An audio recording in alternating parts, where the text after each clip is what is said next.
Share सर्टिफिकेटच्या वादातून सोसायटीत चाकू कोयत्याने हल्ला।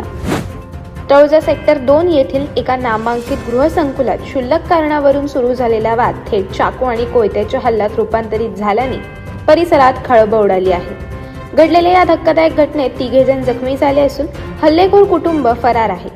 घटनेनंतर सोसायटीत भीती आणि तणावाचे वातावरण निर्माण झाले होते। या घटनेनंतर अजूनही हल्लेखोर फरार असून तळोजा पोलीस त्यांच्या शोधात आहेत। तळोजा येथील सेक्टर 2 मधील ऑलिव्ह पॅराडाईज सोसायटीमध्ये काही रहिवासी नेहमीप्रमाणे परिसरात उभे होते। त्याचवेळी सोसायटीतील एका महिलेने केलेल्या टिप्पणीमुळे वादाला सुरुवात झाली। या टिप्पणीवर प्रत्युत्तर दिल्यानंतर वाद आणखी चिघळला। याच दरम्यान शशी सिंग या सदनिकाधारकाने खिशातील चाकूची मूठ गौरव सिंग याच्या डोक्यावर मारली। उपस्थित रहिवाशांनी तातडीने हस्तक्षेप करून भांडण थांबवले। मात्र काही वेळातच पुन्हा शिवीगाळ सुरू झाल्याने वाद अधिक तीव्र झाला। शशी सिंग याने आपल्या 2 22 वर्षीय मुलांना चिथावणी दिल्यानंतर त्यांनी चाकू आणि कोयत्याने हल्ला करत पूजा आणि जितेंद्र पितळे या दाम्पत्यांना जखमी केले। भांडणामध्ये पडणाऱ्यांना जीवे मारण्याच्या धमक्या दिल्याने घाबरलेल्या रहिवाशांनी तळोजा पोलीस ठाण्यात धाव घेतली।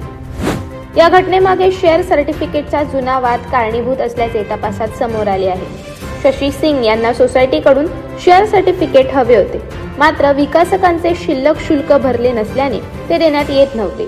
या रागातूनच शाब्दिक बाचाबाची आणि पुढे हिंसक प्रकार घडल्याचे पोलिसांनी सांगितले।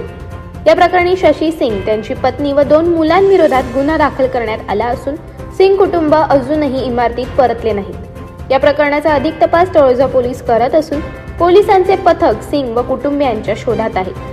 या दरम्यान जखमींवर तळोजातील रुग्णालयात उपचार सुरू आहेत। अशाच अनेक घटना आणि बातम्या जाणून घेण्यासाठी सबस्क्राईब करा आमचे YouTube चॅनल केवी न्यूज आणि इन्स्टा पेज कृषीवल न्यूजला फॉलो करा।